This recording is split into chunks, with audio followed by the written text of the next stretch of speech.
Okay, alright yan. Welcome back sa Rapido TV. At kumusta po mga kaibigan? Ayan, at ito na nga si Attorney Panilo ay pinapatahimik na itong si Attorney Topacio mga kaibigan.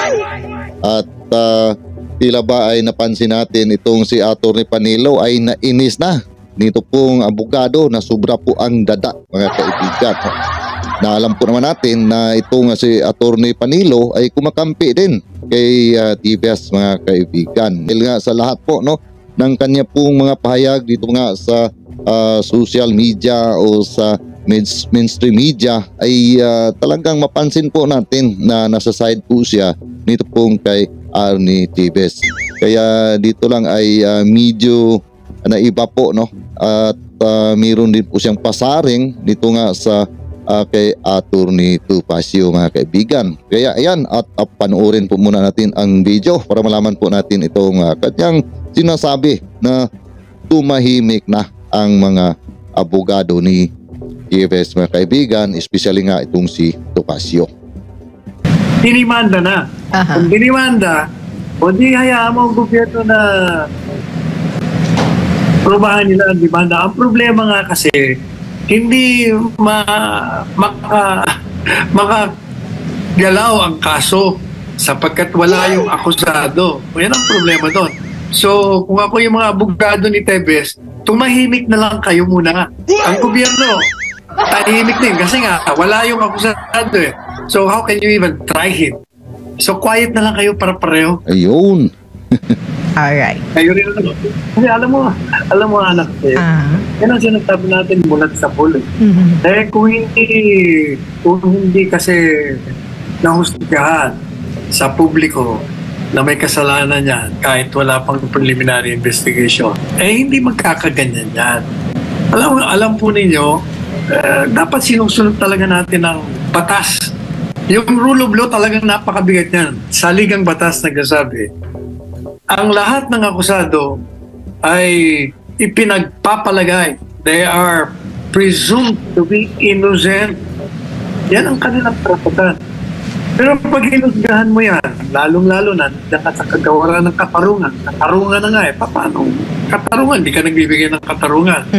Kaya yung naakusahan mo, ay wala, hindi talaga lalabas yan. Ang feeling niyan, eh walang kalaban-laban, hindi pantay ang labanan. Kaya ngayon, hindi natin malaman kung totoo ba o hindi ang demanda. Ang depensa niya rin, hindi natin malalaman kung totoo o hindi. Kasi nga, hukuman lang malalaman yan. Okay, right yan no. At narinig po natin no, galing po dito kay Attorney Panilo na sabi nga niya no, na manahimik na raw ito nga mga abogado ni Arnie TVS, especially nga itong si Attorney Topacio. At napansin po natin dito na talagang naiinis na rin dahil nga sa sobrang daldal nito nga si Attorney Topacio no? At base na rin po sa kanyang sinabi no, na manahimik ay ganun din naman po ang atin po talagang sabi dito na dapat nga ay manahimik na itong si Attorney Topacio dahil ay minsan nga mapansin po natin ang mga pinagsasabi ay wala na sa hulog mga kaibigan.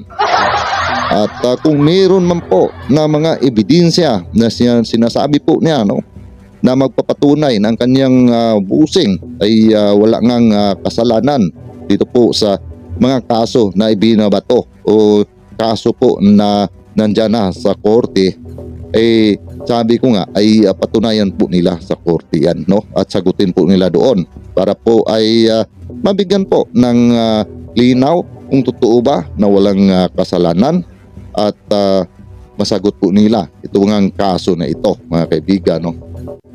At dito naman sa sinabi ni Attorney Panilo na nito pong kampo ni TVS na nahusgahan na sila, lalo na ay nahusgahan pa sa public daw mga kaibigan no.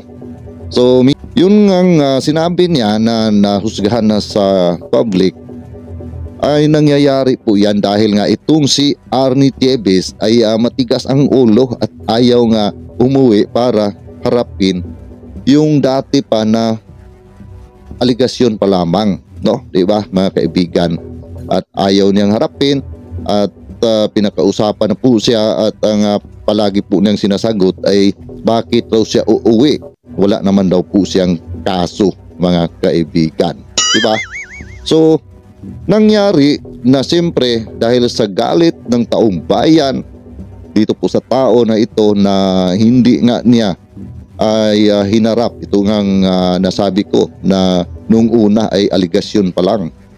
Kaya ay nangyari na po na ang mga tao ay parang naniniwala na talagang siya ay isa sa utak nung mga nangyayari dyan sa Negros Oriental. Dahil ay ayaw po niyang harapin, ayaw niyang sagutin ito pong mga kaso na sa ngayon, mga kaibigan, na nandyan na nga sa korte. Dati ay aligasyon pa lang yan, di ba? So, nangyari po yan na naging nahusgahan na po siya sa public dahil nga ayaw niyang harapin, di ba, mga kaibigan? Kung maaga pa lang, sinabi ko nga yan sa aking mga ibang video na kung maaga pa lang ay agad niya itong hinarap, ay hindi po mangyayari ang ganito. At hindi rin po siguro sila madeklara na isang teroristang grupo. Pero dahil nga sa ginawa, at ito naman pong abogado na si Topacio ay wala rin pong ginawa, no, na ay bigyan po ng payo ang kanya pong busing, mga kaibigan, sa mga pinagagawa sa social media na hindi na nga naayon sa kanya pong katauhan na bilang isang halal na opisyal sa gobyerno, no? At parang binabastos na nga niya ang gobyerno na siya mismo ay isa po, no, sa namamahala sa nasabi po na gobyerno, di ba?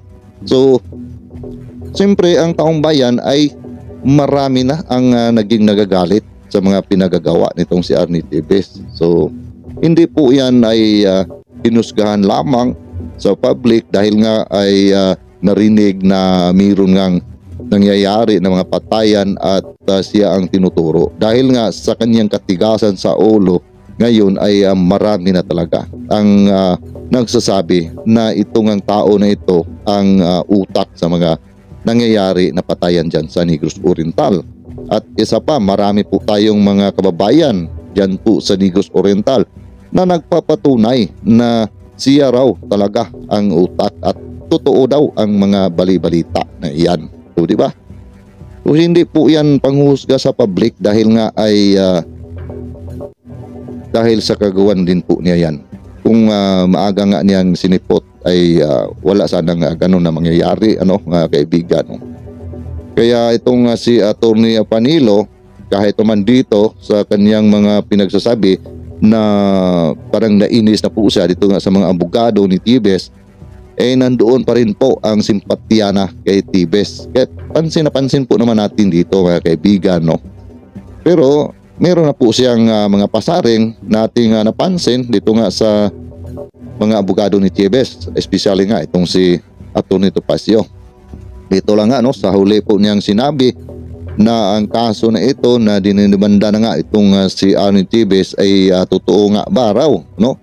Pero totoo nga rin ba daw na ito pong sinasabi ng depensa, mga kaibigan? So, meron na po siyang parang nag-alanganin na po nga sa kadalalan nito pong si Atty. Topacio, no, di ba?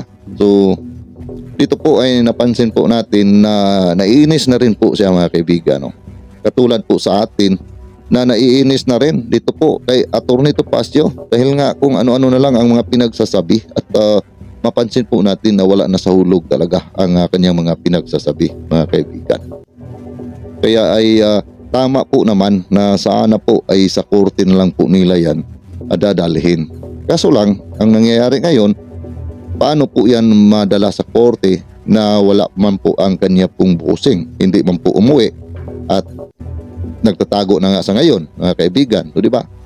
So yun din po ang isang problema. At kung atin pong pakinggan si SOG Buyeng Remulla, na alam po nila kung nasaan po itong si Arnie Tibes at hinihintay na lang nga nila na maglabas na po ng warrant of arrest doon po sa kaso po na yung sa terorista, mga kaibigan, no? Para ay yun po ang gamitin po nila na makapag-request na po no ng notice doon po sa International Police, mga kaibigan, o sa Interpol no o sa UN. Doon po sila mag-request para po ay sa lahat po ng mga bansa no na nasa loob po ng United Nation ay hindi na po pwede si Arnie Tevez na doon po siya mag-i-stay dahil ay pwede po siyang hulihin doon at ihatid pabalik sa Pilipinas. Ganun po kasi yan pagka isa kang terorista at mayroon na pong notice na lumabas galing po sa UN ay talagang kahit saang bansa ka na under po sa UN ay talagang hindi ka na pwede magtatago doon at talagang huhulihin ka at ibabalik ka kung saan ka mang bansa. Katulad ni Arnie Tevez na isa po siyang Pilipino, so siyempre ay ihahatid po siya dito po sa Pilipinas para sagutin po niya ito pong mga kaso laban po sa kanya, mga kaibigan. So di ba? Kaya bilisan sana, mga kaibigan, no? Dahil nga sa napansin po natin medyo mahina talaga, no? Mahina po itong nangyayari ngayon. Kaya sabi nga ng ating mga ibang mga sumusuporta dito sa ating mga ginagawa po na video na talagang mahina raw ang pag-usad itong kaso, no?